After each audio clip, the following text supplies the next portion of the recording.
I think Islam hates us. They have done nothing except wreak havoc and terror for our faith and our religion. When we stand up to those who oppress our communities, that Allah accepts from us that as a form of jihad. Foundations of society are fragile. We must be the shepherds of our own civilization. Anyone answers either yes or no without making necessary distinctions, both are not telling the truth.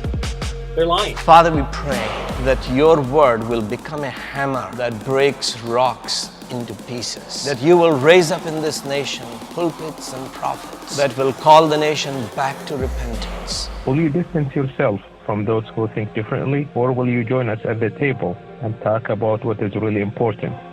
This is the Al-Ma'idah initiative, conversation without compromise. Take somebody who's never understood anything about Turkmenistan, never heard of Turkmenistan. If you could choose one person from Turkmenistan to be their first impression of the country, who would you put forward? That's a very good question. I would say, so we have this historical character called Gorogli, and he's the superhero on his horse, flying horse, that saved the nations, protected his people, and his history is very interesting in a sense that he was born from a dead mother, and he was found in a grave. And people didn't know his gender, so they did this little game kind of idea. They put a doll and they put the little cars or other boy toys, and then they were just observing him pick one to understand what his gender is. And then afterwards he picked the boy toy, so it was clear that he was a boy, and his name literally translates as the son of a grave. God Ogle. And he was brought up by his uncle because his mom and his dad were not around, and he just became this very powerful hero who protected his people. And I think the reason I would choose him is because what I think of Turkmenistan now is the youth that will empower it and will help Turkmenistan be known and become the beautiful place it used to be all the times. And Gorogli is always portrayed as a young, strong, powerful man who just goes and does what he has to do. And I think that's the picture I want to think, like I want people to have when they think of Turkmenistan, because we have so many talented young people now that are creating amazing things back home and abroad. And I think they will help us make Turkmenistan great again. Make Turkmenistan great again. Well, and this is a challenge right now, in that there are more Turkmens currently living outside of Turkmenistan than inside it, right? Well, I'd say half and half. About half and half. About half and half. So there's the challenge there, right? That there's Turkmens going into all the world, working hard, making money, being productive, but there's always this, danger of losing your kind of cultural identity in that. And there's this very difficult balance to walk, right? You can, whenever we, come out of our family, come out of our culture, there's always going to be things that are really good about our families and cultures and things that are not so healthy. And it's very easy to, want to get away from the things that are not so healthy and then throw away all the good we've got from that as well. So how do you think Turkmens living outside of Turkmenistan can hold on to the great parts of Turkmen culture and not lose sight of who they are? It is a difficult question because I've interacted with many Turkmens and everything happens so different for every of them in terms of culture and preserving that culture. For me personally, once I got out of there, I was like, oh wow, now I'm not surrounded by Turkmens, so now I started understanding why we did things a specific way. And like back home, I wouldn't wear Turkmen dresses that much, right? But then I came here and I just have this burning desire to represent. And I asked my parents to send me a lot of Turkmen dresses, and they were like, wow, you're going to be wearing dresses in the US? And I'm like, yeah, because I want to represent. I want people to ask me, what is this dress? Where is it coming from? Why does it have this nice ornaments? And what do they even symbolize? But then I met Turkmens who would become more Western in a sense. They would start wearing Western clothing in sense of, pretty much anything that makes them feel comfortable, like walking around, going around. And Turkmen dresses aren't the most comfortable clothing. They are very long, and I walk fast, and it's sometimes difficult for me to walk in them because I have to lift them up because I want to step big. So Turkmen clothing aren't really the most comfortable thing you can put on. But for Turkmens who are not trying to follow it, who didn't see the beauty of being a Turkmen like I did after I left Turkmenistan, surprisingly, I would say just being close to the community. We don't have many Turkmens in the States, but there are a few. And if you're just close to them and you see them doing these amazing Turkmen things, you'll just feel like it is something you used to do a lot. It is that warm, homey, nice feeling, cozy feeling that you'd want to get back, and you'll want to go and be part of that. At least from what I've seen with other Turkmens. Let's say if I cook at home and I cook plow, our traditional dish, and I put some naan to it, you will want to enjoy that because that's something that you've been doing for quite a bit of your lifetime, and it's difficult to say no to your memories. So I think for preserving that culture, as long as we have some, let's say, father-mother Turkmens in the area who are keeping doing the same things, like all traditions, cooking food, eating on the floor, we will want to be part of that just because it feels like home to us. I would say that would be the most optimal way to say it. But then again, if you don't want to associate with Turkmen culture, there's nothing we can do about it. And if you're like, well, Turkmen culture has its downs and ups, and I don't think I'm good, like I'm feeling comfortable practicing Turkmen culture in a sense. It sounded like a religion, but if it's not something you'd like to do, then we're not gonna force you, right? It's all good. Like, it's all your choice, but at the end of the day. I wonder if there's if people want to sort of disassociate themselves from, you know, the Turkmen culture. And, you know, it's funny because I think religion and culture kind of come together in the Muslim world in a lot of ways, in very different ways. And I think it comes together in Turkmenistan in a different way than other places as well. And I think there's probably going to be some similarities between sort of the former Soviet states in the way they kind of represent religion. But I think Turkmenistan has this sort of unique blend of it as well, based on the last, not just based on the Soviet Union, but based on the last, 40 years as well. I would agree with that. It was influenced by so many things, and it is also heavily influenced by Turkic nations, because we pretty much are one with Turkic people, and that's how we descended. And we have mixture now, like in modern Turkmenistan, it's both mix of that Turkic culture, which we call Turkmenchilik, and then we also have the Soviet influence. And sometimes it's difficult to differentiate those, and there are goods and bads to both of those. But I think we're living in a good, nice mixture of, I would say, 60-40 ratio of Turkic with Soviet. So it's heavily influenced by a lot of things too. And then what I'm observing now is that, well, you've got access to Instagram, right? You're using different software to get rid of the firewall. And what I'm seeing is that they are trying to assimilate to American culture too. Like, they would post these videos of them dancing the Fortnite dances.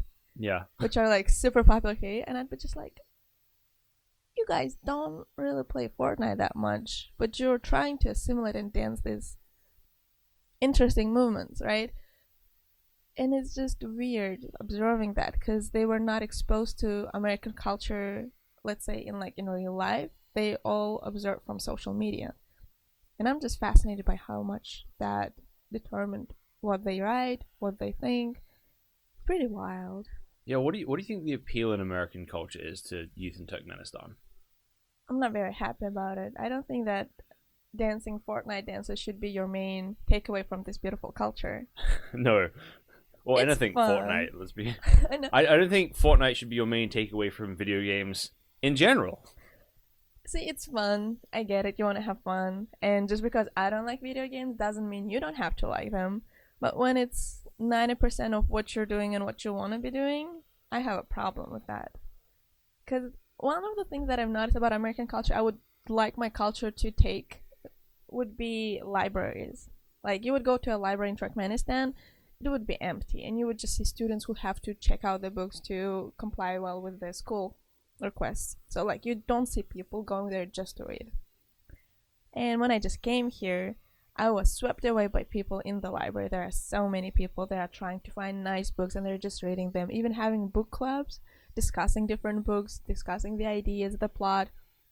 It's really nice, and I think that would be something I would love to see implemented in my culture, because education is the key. And if they try to have these nice environments in the libraries, which will foster people to come more and enjoy the books, and have higher variety of books, not only like the Soviet literature and Turkmen literature, for example, I think that would really be nice. Well, and that's fascinating to me, because if I think of, literacy in the West, like, there's a part of me that's surprised that there's that many people in the library reading right now. But I think it demonstrates how large of a literary culture that we have had, and that and that even after a solid 30 years of decline, there's still full libraries that are actually functional is actually kind of amazing. And it's sad because Russia obviously has this kind of amazing literary history. I mean, some of the greatest writers in history have come out of Russia, and that people are not reading those now. It's kind of a tragedy. It is. But at the same time, those books, they are great. I have not read any of them in English, so I can't really see the difference. But when you read them in Russian, you really get inspired, and you get the sense of the time, you get the sense of century, and you can understand a lot of things. You can trace back the history and see how, so even the Russian people today, you can trace back to those centuries and see how the regime at the time influenced what is today. And it's actually fascinating to see that something that happened 300 years ago is still influencing people in a sense. And I think Russian people themselves are kind of tracing back now, quoting those books a lot, trying to see the connections. And I really enjoy reading those blogs, because they're like, hey, why do you think we don't have freedom of speech in Russia today? Well, because even 300 years ago, when we had Tsars, we could not say this and that, and they would be quoting different authors. And I'm just like, nice. I really like seeing that you guys are making those connections, because it makes my life easier. I don't have to look back now, right? And it also helps me understand Russia better.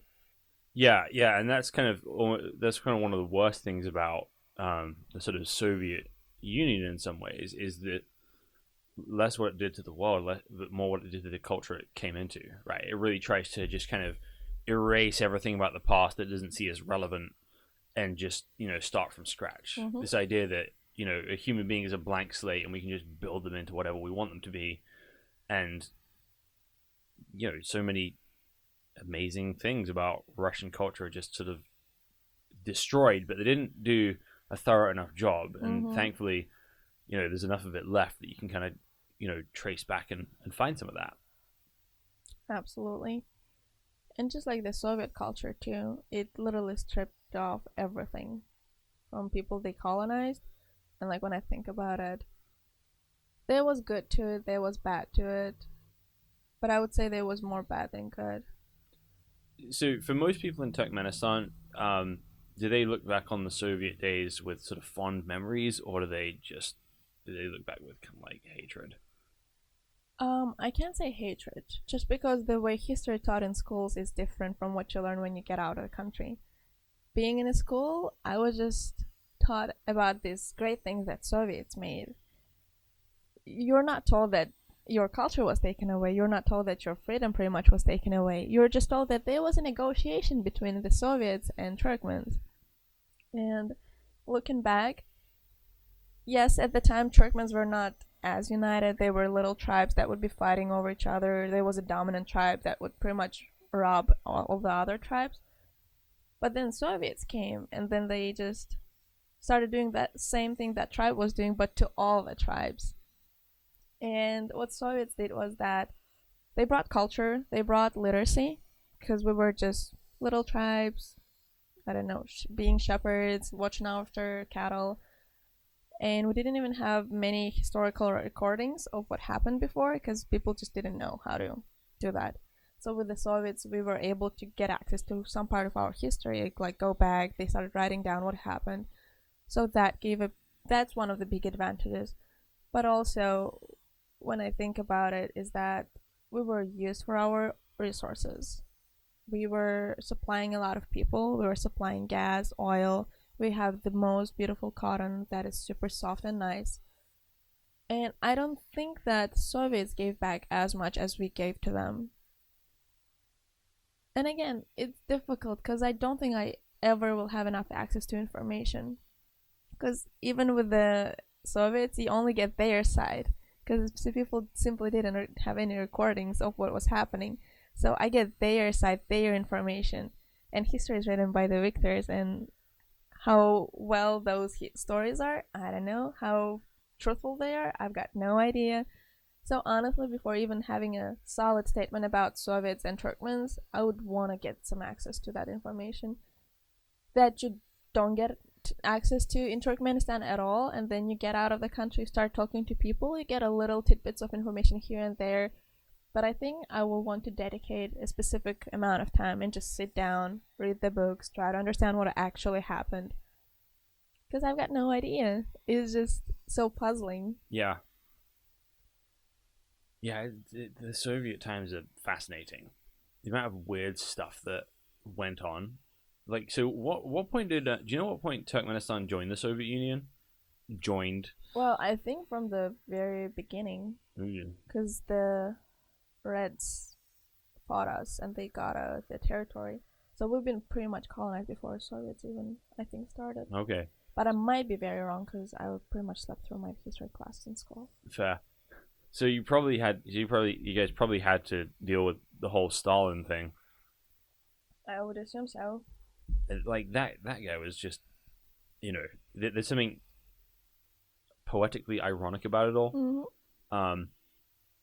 Because one of the the largest premises of how the Soviet Union started is this idea of removing God and religion from public life, and the idea of and so you remove God, and you end up being ruled by this man who essentially thinks he is a god, right? It's there's always this vacuum in human nature that needs something like that, and there's always people willing to fill that, and Stalin became that guy.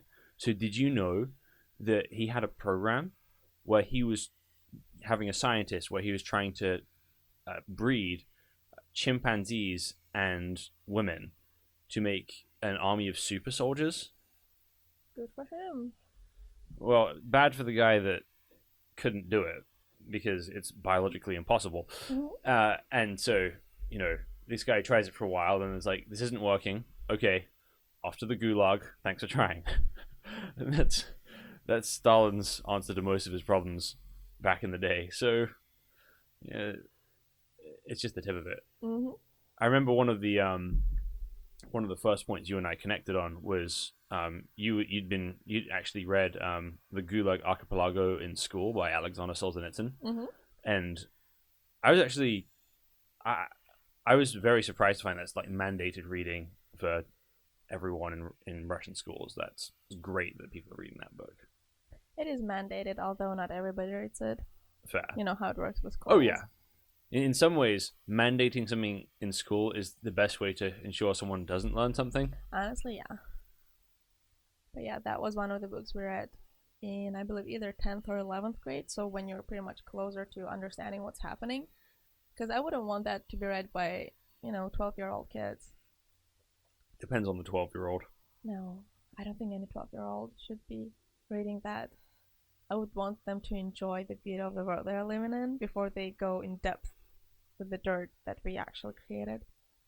Maybe. I mean, I guess the thing with that though is that if you think about, so I guess the sort of European equivalent would be the things that happened in the Second World War. And growing up two generations after the Second World War, you have living grandparents who were alive to see those things. So it's only plausible to shelter someone from that for, so long. So, you ask yourself, okay, how old is a kid when they hear the word Holocaust for the first time? Very young. Very young, right? So at some point, the question comes up, what does that word mean, right? What is that? And my philosophy with my kids is I want them to learn the dark things in the world in context from their parents and people who love them. And and kind of have the tools to be able to deal with them as they come up. And unfortunately, as much as the desire to kind of protect your children from everything, the expedition to darkness can happen, and death and suffering and evil unfortunately happens young a lot of the time.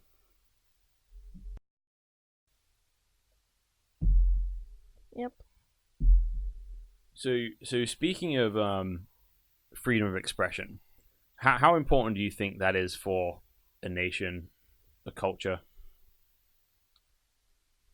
I would say it's very important. That's one of the questions that I'm constantly thinking about, and I always have different opinion on that, surprisingly. So coming from a background where freedom of expression is not, as popular, when I just came to the US, we had this little debate, and the question was, should we have freedom of speech? And we had a room of 16 students, and I was the only one on the other side saying that we should not have freedom of speech. And people were fascinated because they were like, well, you just came out of a place and you were not happy about not being able to express yourself. Why are you on that side?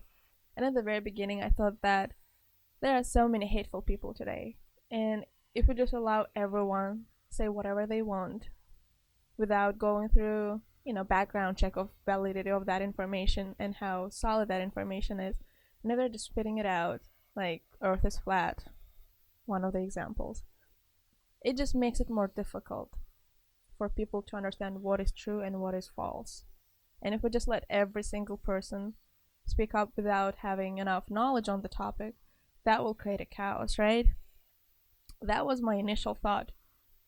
And then with that, as a side note, I've noticed that I don't think high of people, and I don't think people are able to differentiate what's right and what's wrong and what's true and what's false.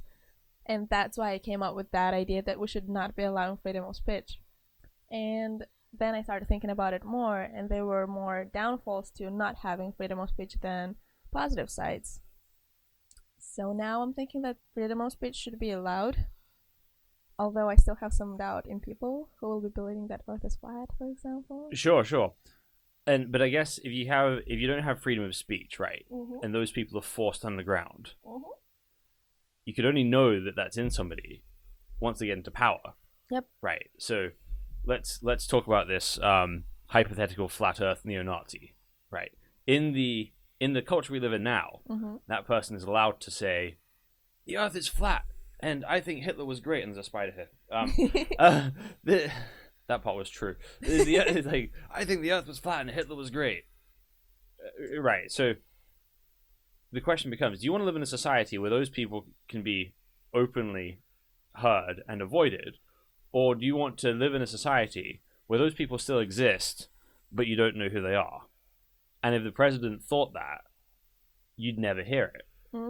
Right? Until suddenly it's too late. So often with banned ideas, right, people hold them secretly until the moment they have powers, and then ban all the other ideas.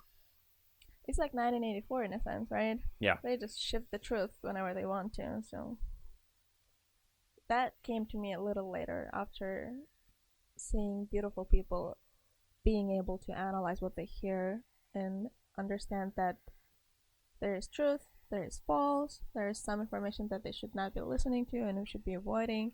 There's some information that they can, listen to and take in some or take out some, ideas of that. And think about politics, right? You've got right wing, you've got left wing, then you have these different wings with different media outlets. That would just twist the truth. And that is freedom of speech. They express their opinion, they express their thoughts the way they want to. How accurate that is, it's not always accurate. They will have the fact, but then they will look at it from different angles and different perspectives, and you can have the same event that happened, and you get CNN News, and you get Fox News, and you're just like, wow, are you guys talking about the same event? Because your descriptions are very different. Yeah. So with that, is it good? Is it bad? Will people be able? Wouldn't it be easier if we just had a trustful source of information, an objective one truth? that would not be twisted by different parties, and that will be catered to humans. So then they can make their opinion on it, and then they would have their opinion on that. But then it's freedom of press. Right. So the thing is, right, if you have that mandated one truth, right, even if you go into that with the best of intentions, inevitably, at some point, somebody shady will, gain control over that. Mm-hmm. Because, like, arbiter of all information, that is a role that attracts shady people, like lights attract moths. Mm-hmm. Right? They're like, power. A lot of power. I'll just go in and dive there. And so, and that's what happens with the Soviet Union. Even though I think Lenin is awful as well, to be honest with you, right? Lenin is at least somewhat of an idealist, mm-hmm. And sure, there's still murders and, awful things happening in the service of some kind of greater idea. And in the service of this greater idea, he centralizes all power into his hands. And Stalin, who no one wants to be, in charge of everything, is just the man who is inevitable at mm-hmm. that point. Because while Lenin did not want Stalin to rule the Communist Party, Lenin relied on Stalin to do his dirty work, and Stalin just became invaluable to the Soviet state through then, and then mm-hmm. was able to kind of muscle his way into power because scoundrels are drawn to power, and you have it in one place, mm-hmm. it's inevitable that it's going to go bad. Yep.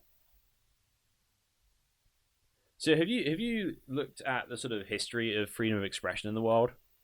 Not in the world, and I don't think I've looked at it specifically. I just know that the First Amendment protects your freedom of speech, and that's all I want to know, pretty much, at least at this stage. Yeah. So a lot of the U.S. Constitution comes from a guy called John Locke, mm-hmm. right, who wrote something in 1689 called a letter concerning toleration. But I've done a lot of reading on this, right, because I think a lot of Americans think that freedom of speech was their idea.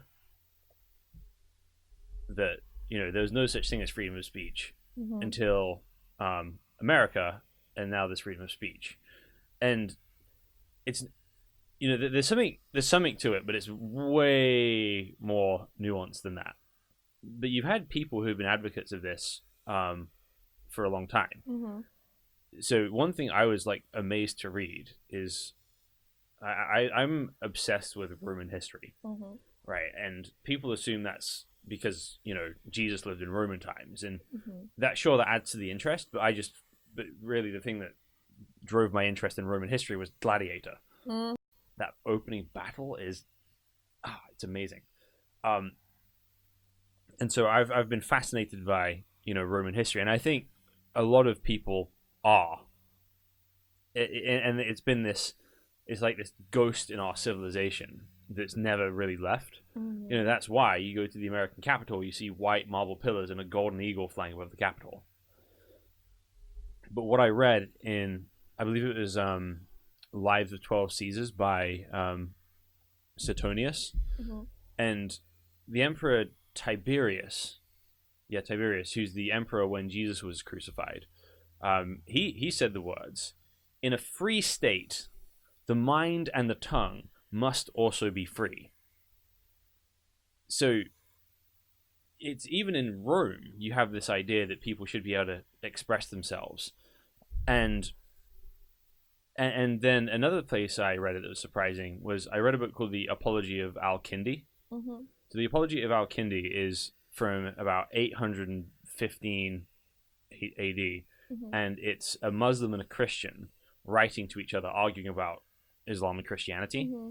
And the letter starts with this thank you to the Caliph at the time, who's given this Christian guy freedom to express all of his thoughts, right? And included in this letter is this pretty thorough critique of the mm-hmm. life of Muhammad. And so the fact that he's been given permission by the Caliph at the time to do this is actually kind of mind-blowing. Yeah. To say the least. Yeah. But I think what freedom of speech has historically been to do with is confidence. Mm-hmm. So if the ruler of a country feels confident in his power, he's not afraid of people, speaking their mind, right? Because he feels his throne is secure. Mm-hmm. So, and there's often some people who are able to speak freely, and other people who are not. Yep. So for example, in 850, right? The ruling school of Islam was a school called the Milazzo Lights, mm-hmm. and the Milazzo Lights believed in combining Islam with wisdom from wherever they found it. So they were very open to doing that. But the traditionalist Muslims in their society were actually sometimes suppressed by the state because they kind of threaten their whole ideology, right? So I think that kind of ideology has no problem with a Christian or a Zoroastrian speaking, but a Muslim with a different opinion, there's going to be more hesitation there. Mm-hmm. So typically, free speech goes up and down with how secure a ruler's throne is, and the less secure and the tighter they're trying to grip onto power, the more free speech goes down. I can see that. That would make a lot of sense. And so the really the biggest thing that changes freedom of speech in the West is actually going to be the life of Jesus. And because I think separation of sort of church and state, right? Separation of religious authority and political authority is something we kind of take for granted. But if you think about it, right, what you're thinking about is one truth for everyone, and that's appealing, right? So no one who's kind of wanting this kind of like singular, united government and religion being combined is trying to do anything nefarious necessarily. They're thinking, there's lots of lies out there, and we need to protect people from those lies. We need to make the truth accessible and easy for people. We need to shut down other things from that, and it makes sense in a lot of ways, because if you believe you have access to a standard of right, well, why wouldn't you want that enforced as the law in every circumstance? Inevitably, we make laws that reflect what we believe God himself is like. So even in secular countries, right? God, when I say God, I mean the sort of ruling idea, right? The God of a society is where all the laws come from, because that's the standard that they're measuring things by. So if the standard is logic, right? Logic kind of becomes the god of the system, right? If it becomes empathy, empathy becomes the god of the system. So the only way to consistently have free speech in a culture and a nation is to believe in a God that actually wants that. And a lot of people don't believe in a God like that. Yep. So, and really, Jesus is the one that changes the paradigm of how we think about that. So, I want to read you this parable Jesus tells. This is in Matthew 13:24. He says, "The kingdom of heaven may be compared to a man who sowed good seed in his field. But while his men were sleeping, his enemy came and sowed weeds among the wheat and went away. So when the plants came up and bore grain, then the weeds appeared also. And the servants of the master of the house came and said to him, 'Master, did you not sow good seed in your field? How then does it have weeds?' He said to them, 'An enemy has done this.' So his servant said to him, 'Then do you want us to go and gather them?' But he said, 'No, lest in gathering the weeds you root up the wheat along with them. Let both grow together until the harvest, and at the harvest time I will tell the reapers, gather the weeds first and bind them in bundles, to be burned, but gather the wheat into my barn. And he explains this later. He says, then he left the crowds and went into the house, and his disciples came with him, saying, explain to us the parable of the weeds of the field. He answered, the one who sows the good seed is the Son of Man. The field is the world, and the good seed is the sons of the kingdom. The weeds are the sons of the evil one, and the enemy who sowed them is the devil. The harvest is the end of the age, and the reapers are angels. Just as the weeds are gathered and burned with fire, so will it be at the end of the age. The Son of Man will send his angels, and they will gather out of his kingdom all causes of sin and lawbreakers, and throw them into the fiery furnace. In that place there will be weeping and gnashing of teeth. Then the righteous will shine like the sun in the kingdom of their Father. He who has ears, let him hear. Mm-hmm. So what you kind of get the sort of practical answer to what Jesus is saying there. Mm-hmm. So basically, it's like looking at the world, right? And some people are asking, okay, there's bad stuff happening here. Should we go and remove them, right? Is it the job of the righteous to uproot the wicked, the evil people in the world with force? Mm-hmm. And the answer is no, because God is doing some work in the world, and he is going to deal with all of this eventually, right? But it's not our job now to use coercion to change people. And the reason for that is that God is in the business of redeeming people, of rescuing people. So the culture Jesus comes into is one that's very religious and traditional, and people who are better at being religious look down on the people who are not doing a good job of that, right? So their way of thinking about things is, okay, we're the good people, these are the bad people. But Jesus spends a lot of his time with the outcasts of society, with prostitutes and tax collectors, Mm-hmm. and people who are outcasts, and through his presence in their lives, they are transformed. So when he says, don't remove the weeds, otherwise you might uproot some of the wheat as well, means that God is working in people's lives to transform people. Mm-hmm. And if we just kind of come with this heavy-handed, okay, everything bad must be destroyed in the world right now, well, that includes me. Mm-hmm. Right? That includes a lot of people I care about, and no human has the authority to do what God is one day going to do on Judgment Day.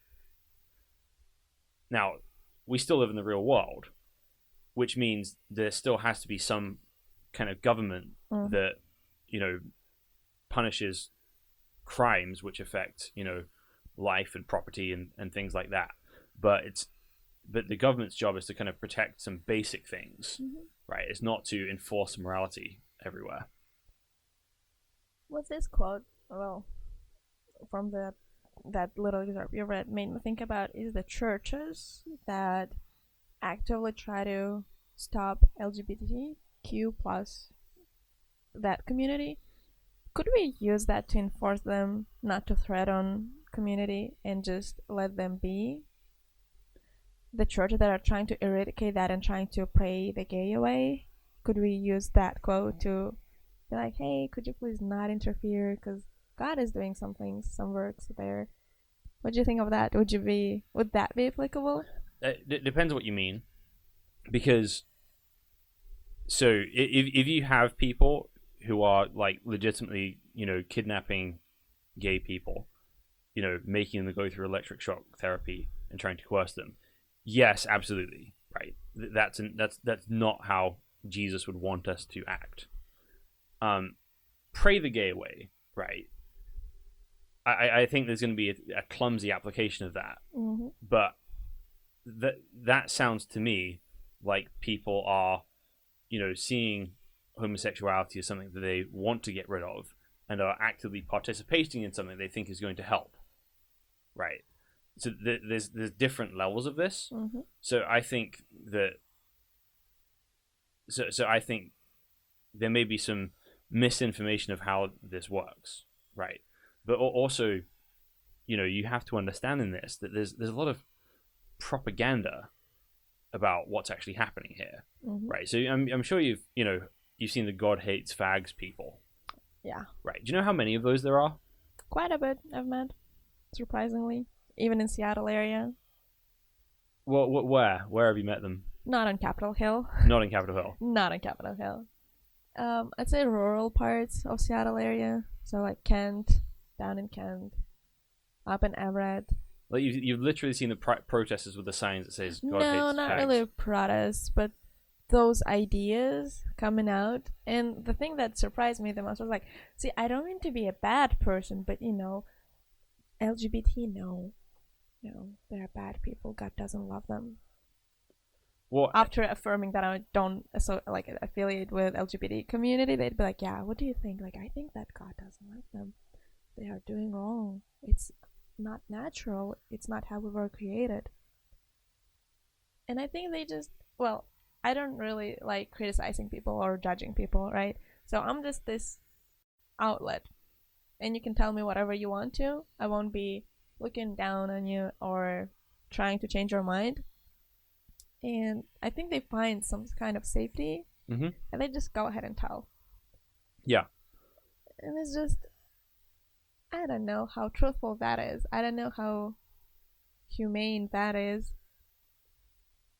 It's weird, because you would assume that Greater Seattle area is very nice and progressive, and like you can be whatever you want to be. You can think whatever you want to think. You can say whatever you want to say, as long as it lies underneath, does not lie under hate speech.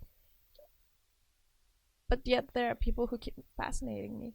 Or I met someone who was seriously asking why he, being a white male, can't say the N-word.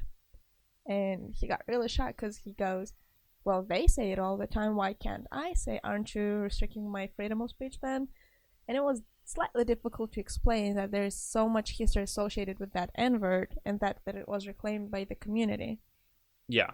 By a specific community that was oppressed and was enslaved for a long time. And I think even in that community, there's going to be a lot of debate over that Mm-hmm. word. Like, I was watching Luke Cage, episode 1, someone used that word, and Luke Cage, chastises him for using it. But I think it comes to this freedom of expression issue again, right? Because Seattle has rainbow-colored sidewalks, and, we're currently in the midst of, Pride Compliance Month, Mm-hmm. right? That people who have a difference of opinion don't feel like they're able to express themselves, even though they legally can, right? Culturally, if you express any disagreement with the sort of cultural zeitgeist over homosexuality, then it kind of drives those views underground. Mm-hmm. And so what Jesus is saying is not changing people through coercion, right? Not destroying people.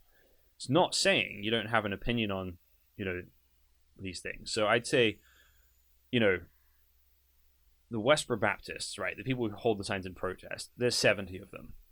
At least there were 10 years ago. There might be less now because Mm-hmm. it's one family. And the weird thing is that guy who started it all, Fred Phelps, he was actually a civil rights lawyer Mm-hmm. in the 60s, where he was helping black people to have rights, which was strange. Mm-hmm.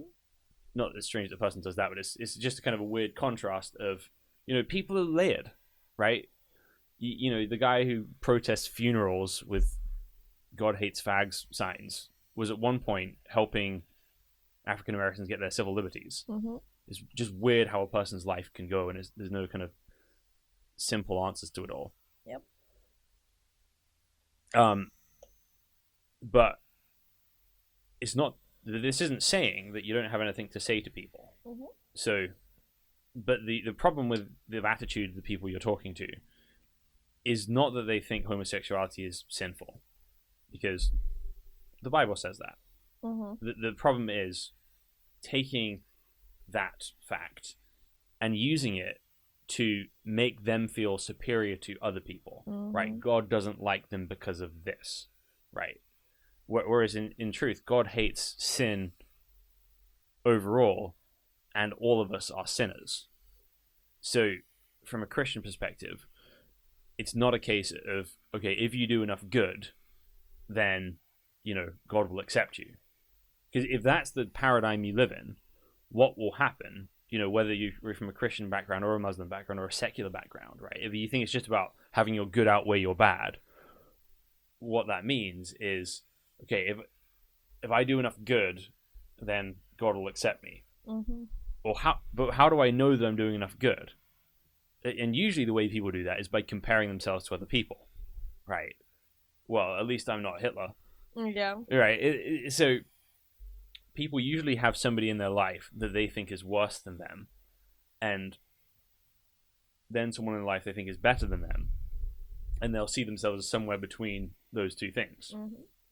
And that right there is the root of gossip in any community, because it's this need to feel right.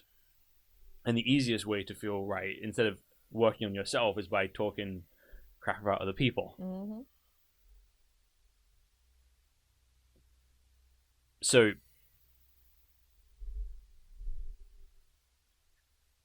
what Jesus, sets the ground for is persuasion, not coercion. Because Jesus does want us to talk to other people. Jesus does want us to love other people, but not from a place of superiority. Mm-hmm. Because the whole message of what Jesus does is he basically kind of, the way he starts preaching is he kind of explains God's laws in a way that no one can actually keep them. Mm-hmm. So he says, the commandment says, don't murder. I tell you, if you hate someone without reason, you're guilty of murder. He says, do not commit adultery. But I tell you, if you look at your neighbor's wife with lustful intent, you've already committed adultery. Mm-hmm. It says, you shall not steal. If you desire your neighbor's things, right, you're already guilty of, that sort of theft in your heart, right? So the desires of our hearts mm-hmm. make us guilty, not just our actions. Mm-hmm. And so he ends that sermon by saying, you must be perfect as your heavenly Father is perfect. Right? And the point there is that's supposed to break us. It's supposed to break us of our preconceptions of being better than other people. And it's supposed to leave us in this place of like, I failed all of this, now what? Mm-hmm. Right? God is perfect. I suck. How do I get over that? And so the solution Jesus leads us to is his death. Because if you come and live a perfect life, surprisingly, people don't respond well to that. Yep. Well, so think about this, right? Imagine you've taken this test in class, right? And they're grading on a curve, and it's out of 100, and you're just like, I got 10. Ouch, right? But then you start listening to everyone else's scores. 8, 9, 11. Oh, do you hear about that guy? He got 5. Mm-hmm. Right. And suddenly you're feeling pretty good about yourself. Well, not as good, but definitely better than when I just got my grade. Definitely better, right? Now, then imagine you're the best in the class, right? Mm-hmm. Right? You feel better yet again. Then Jesus gives in his grade, 100. The curve is broken. We're all failures, right? And that's kind of what Jesus does to the religious leaders of his day. Mm-hmm. That he kind of shows their own failure in their face, mm-hmm. so that they kind of react angrily to him. And so what happens on the cross, which is not an accident, but is God's plan to kind of rescue us, to remove the guilt from us, and to sort of, there's a passage in the Old Testament prophesying the Messiah that says he'll make many to be accounted righteous, right? So it's like putting money in someone's account mm-hmm. so that they have what it takes to qualify in God's mind, mm-hmm. in God's kingdom, right? So you, by your own accounting, don't have enough. Mm-hmm. This is actually a very fitting metaphor. And then so you're short of God's kingdom mm-hmm. with anything you'd have yourself, and Jesus says, "Here, take my righteousness," right? And you are accepted to God through what Jesus has done. But then it doesn't just stop there, right? Through his help, you do become better. You do grow, but it's not something that comes out of your own effort of being good enough. It comes from his mercy working in your life, which means you do have eyes and tools to help other people, but not from a position of, look at me, I'm better than you, right? You don't have high ground over anyone. You simply are responding to his mercy.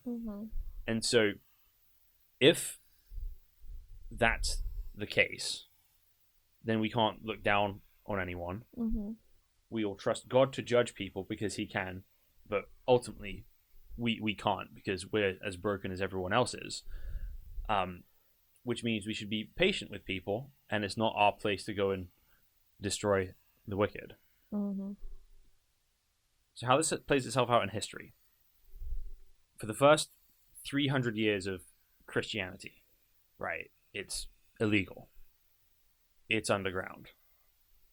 And you don't have, you have some people like Tertullian arguing that people should be able to say what they want freely, but there's no power there. Then in 312, there's something called the Edict of Milan, where the emperor becomes a Christian, and he makes Christianity legal. Then in 383, Christianity becomes the official religion of the Roman Empire. So you've got this difficult thing that happens where you have this marriage of church and empire going from persecuted minority to suddenly the ruling idea in less than like a 50-year span, right? So people hadn't prepared for this at all. So they just kind of like take the Roman way of doing things. Okay, let's remove the golden eagles, put up golden crosses, let's paint crosses on the front of the shields, let's make the emperor pray to God before he's sworn in rather than the gods, right? You have this kind of transformation of Roman society kind of from the top down, and suddenly there's more incentive to be a Christian publicly, right? You have, after the emperor becomes a Christian, suddenly everyone wants to become a Christian because it's a way to get close to the emperor, right? You get to go to church with him. And as the Roman Empire collapses, in the East, the empire is still very strong. And what you see is the state having control over the church, right? So you've had this thing in Eastern Orthodoxy where political power has always wielded a lot of influence in the churches there. But then in the West, you have an absolute collapse of the government. It becomes kind of lawless. And there's this guy called Gregory the Great. And there's a refugee crisis in Rome. And Gregory the Great, who's the Bishop of Rome, or the Pope, he basically solves the crisis. So he basically gathers all the rich people in the city and asks them to help, right? He doesn't force them to do anything. He asks them to help. And he gets this system of voluntary wealth redistribution, and basically solves the crisis in the city and gets everyone fed and clothed and takes care of all the refugees. Right now, imagine somebody who can do that. Imagine someone who could do that in America. They'd be like, okay, well, let's get we won't tax you anything, but we have a plan to fix this border crisis. We're going to have kids reunited with their parents. We're going to solve the inflow of migrants, and everyone's going to be well taken care of, and our culture is going to be preserved, right? Everyone would love that president. Without taxating the rich? Without taxing the rich. Right. So if they could solve the problem in a way that's, legal, is without taxing, that it's all voluntary. Right. So it will all depend on the goodwill of people. Yes. Right. So if you had a leader who could do that, everyone would love that leader. Right. Almost everyone. No. So if you did it without taxation, right? If the guy lowered taxes, the right would love him. If the guy solved immigration, the left would love him, right? So if you do both in a way that doesn't, treat conservatives as enemies, everyone would love him, and that's kind of what Gregory the Great was. And what happened as a result of that is he became the most powerful man in Rome because the government had collapsed, and he was the most competent leader you could have, which meant the church in the West ended up having, more and more power, which meant that it kind of started to become coercive in the way it governed things. So then that's when you start getting things like the Spanish Inquisition. That's when you start getting things where the church will try people for theological ideas and would execute them for that.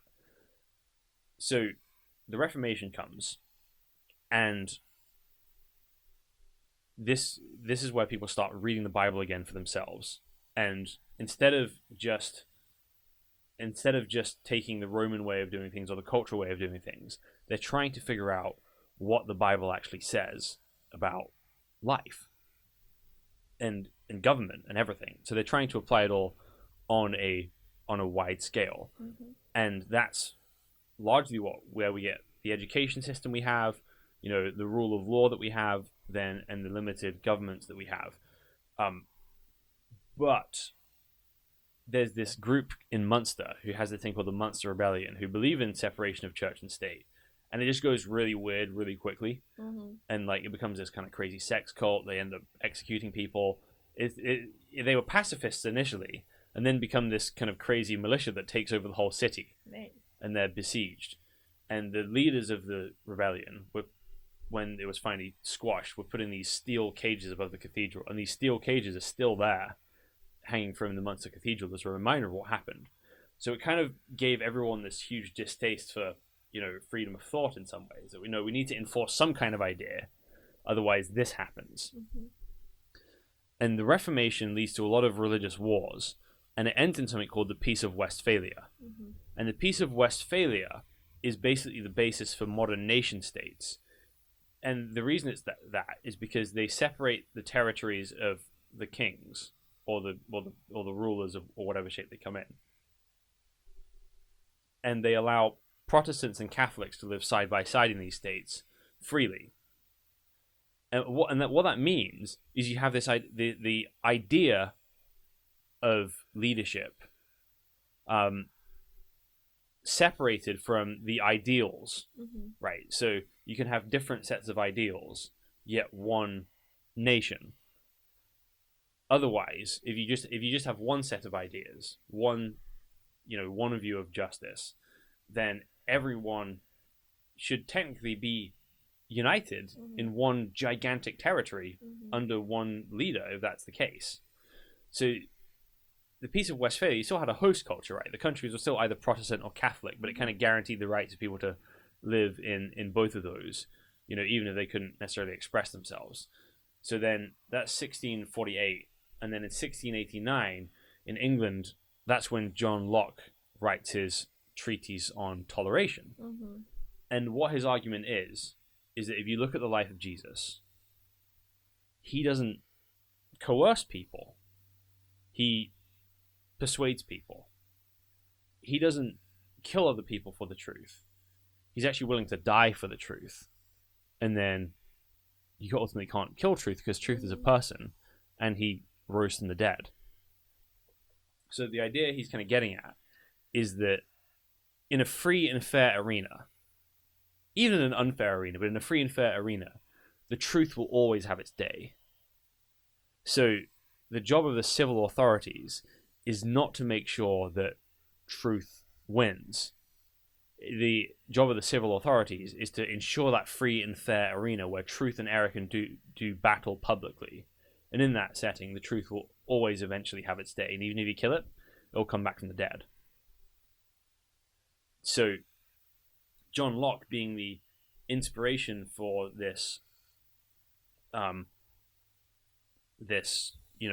idea of toleration, Mm-hmm. really is what works itself into both the British and the American constitutions, and that kind of idea has kind of caught on from there. Mm-hmm. And it really comes to this from this appeal to the character of Jesus. And so you have this idea of what greatness is, and greatness in most of the world is going to be someone like Alexander the Great. So let me tease this out a little bit. Okay. So Alexander the Great is kind of the hero for all Western leadership Is he? for a long time. So I'm not talking about necessarily today. Okay. I'm talking about Back in the days. back in the days, but also if you look at dictatorships, they always want to be Alexander. And so Alexander, his story is he goes and he conquers the world, and then he rules as a philosopher king, right? He is a great philosopher, a great general, a great politician, and kind of brings order through conquest. It's a bit of an untrue ideal. He was a great general, but his kingdom fell into 4 pieces as soon as he died at 33. Mm-hmm.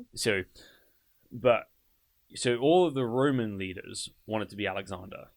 Mm-hmm. You look at Napoleon Bonaparte; they wanted to be, Alexander the Great. You look at Hitler; similar things, right? And then the Caesars are just trying to be Alexander the Great again. So even take someone like Russia. Well, what's the title of Russia before the communists? What's the king Russian Empire? Yeah, but what's the leader called? Tsar. The Tsar. Yeah. Oh, Tsar. Tsar. Okay, that's how you pronounce it, right? Yeah. But the root of the word is Kaiser, Caesar, which really gets the ideals of its roots from Alexander the Great. I'll just Google that because I've never heard of that. Yeah, yeah, just look me up on that because I'm pretty sure that's true, but I don't want to be on air saying things that are. Yeah, Caesar. Kaiser. Nice. So never knew that. Well, it's fascinating, but it's rather more than just the titles. It's the ideas that carry through, and this idea of this, all-powerful leader who's the kind of, philosopher king. And I think for a lot of people, Muhammad himself fills that ideal, that he's the ultimate religious leader, the ultimate political leader, the ultimate civil leader, right? He basically, brings Arabia under political unity through, both through persuasion and through military conquest, and then, governs justly, and everyone tries to be him, right? So but the problem is when you try and make that your model of leadership, dictatorships, when you have a good dictator, can bring the country forward in leaps and bounds. But the problem is, whoever comes after that dictator is never as good as the first one. Everyone just finds himself trying to fill someone else's shoes, right? So you have this amazing leap forward, then stagnation, right? Whereas nation states, it's kind of a steadier thing because it doesn't it doesn't depend on one person's empire. So and there's this, and part of the reason that's happened in the West and all over the world really is when Jesus is on trial for claiming to be God. The Roman governor says, so Pilate entered his headquarters again and called Jesus and said to him, "Are you the king of the Jews?" Jesus answered, "Do you say this of your own accord, or did others say it to you about me?" Pilate answered, "Am I a Jew? Your own nation and the chief priests have delivered you over to me. What have you done?" Jesus answered, "My kingdom is not of this world. If my kingdom were of this world, my servants would have been fighting, that I might not be delivered over to the Jews. But my kingdom is not from the world."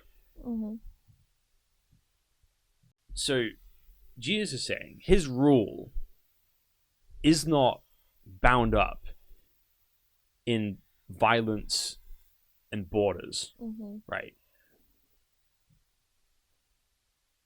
And he claims to be the Jewish Messiah. And the promise of the Jewish Messiah in the Old Testament, the Torah and the prophets, right, is that he would break apart all the kingdoms of the world, but bless every single nation.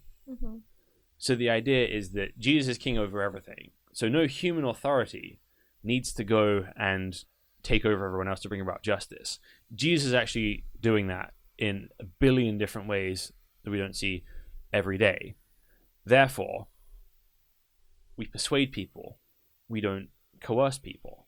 And if we persuade people, we don't coerce people, that can actually allow us to respect other nations as kind of being their own thing, right? That, oh, well, you don't have democracy, or you don't have, these rights, you don't have women's rights, instead of saying, oh, that's so bad, we're going to invade you and bring freedom through tanks and fighter jets, and, oh, can we have some oil, please? Right. Sneak that in there. it comes through persuasions, right? That we can interact with people who we see as sinners because we're sinners too, who have been saved by the grace of Jesus on the cross.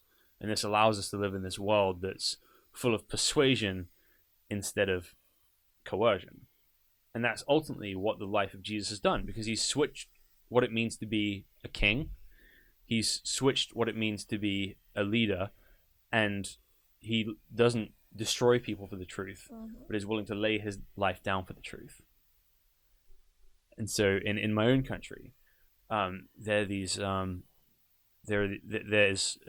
of, when this is all happening, there's this amazing story of these two Protestant teachers who are about to be burned at the stake for refusing to submit to Queen Mary, right? Who's a Catholic monarch, who's, you know, stamping all these things out. And Thomas Ridley and Hugh Latimer are their names, right? And they strap them to the stake, about to set them on fire. And one of them turns to the other and says, "Take courage, brother, for today we're going to start such a fire in England that by God's grace it will never be put out." And that's far more powerful than killing people could ever be. And it's Jesus that does this.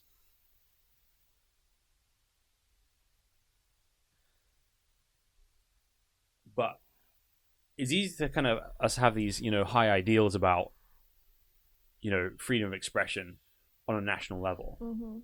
But it ultimately starts with us, right? The way freedom of expression dies is by us thinking that we're better than other people and squashing people who disagree with us. So we need to make sure that not only, you know, if we want freedom of expression in the world, that we're patient and kind to people who disagree with us, right? That we let other voices be heard. Because if we're just shutting people down that disagree with us all the time and refusing to listen, well, what happens when we get into political power? Then do we have freedom of expression in government if we're terrible at that in our own lives? Nope. No, doesn't work.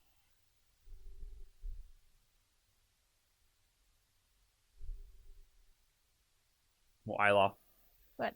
it's always great talking to you. I can't tell you how much I'm going to miss our conversations while you're in Turkmenistan and Kansas. And I think you're going to do great things in the world, and I'm going to be praying for you. I pray for you every day. And I'm going to keep praying for you on your adventures. Thank you. I'm so glad you got to come and do this before you leave, and yeah, I can't wait to hear about all your adventures and see what you become. Well, in 24 hours I'll be out of this country, so that is exciting news. And we'll see what happens next. All right. God bless, Isla. Thank you for listening to the Almeida Initiative podcast. We'll be back soon with another episode.